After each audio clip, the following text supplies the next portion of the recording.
High বন্ধুরা, আমি আনোয়ার পারভেজ। আমি বাংলাদেশের বন্যপ্রাণীদের সাথে আপনাদেরকে পরিচয় করিয়ে দিই। জঙ্গলের ভিতরে বন্য শূকরের বাচ্চা হয়েছে, আমরা খবর পেয়েছি। তো সেটাই আজকে ছবি তোলার জন্য আমরা এসেছি। তো চলেন ছবিগুলো তোলার চেষ্টা করি। তো এই পাহাড়ের মাঝখান দিয়ে যাচ্ছি। এটা মূলত একটা ঝিরির ভিতর দিয়ে আমরা যাচ্ছি। ঝিরি বলতে জঙ্গলের ভিতরে বন্যার পানিতে এগুলা হয়।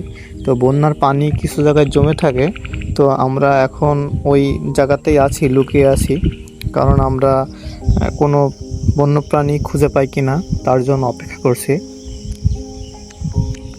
অপেক্ষা করতে করতে সন্ধ্যার দিকে আমরা কিছু শব্দ শুনতে পাইলাম। খানিকক্ষণ পরে দেখলাম যে বন্য শূকর ও একটা এসছে। আসার পরে ও পানি খাওয়া শুরু করছে প্রথমে, তারপরে কাদার ভিতরে একটু নিজের গা ভিজিয়ে নিচ্ছে।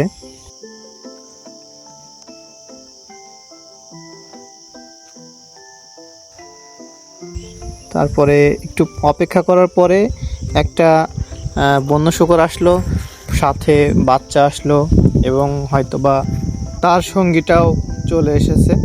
এসে ওরা ওদের বাচ্চা নিয়ে পানি খাওয়া শুরু করছে।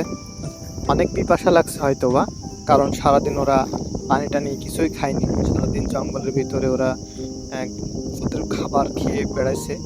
তো ওদের মতো ওরা খাওয়া দাওয়া শেষ করলো। বাচ্চাগুলো অনেক কিউট ছিল, বাচ্চাগুলোর গায়ে ডোরা কাটা দাগ ছিল। আমি জীবনে প্রথমবার দেখলাম এই বন্য শূকরগুলা।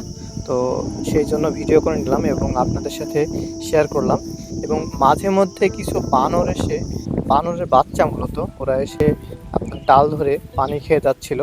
তো এই ভিডিওটা কেমন লাগলো অবশ্যই জানাবেন এবং পরবর্তী ভিডিওর জন্য অপেক্ষা করবেন। সবাইকে ধন্যবাদ।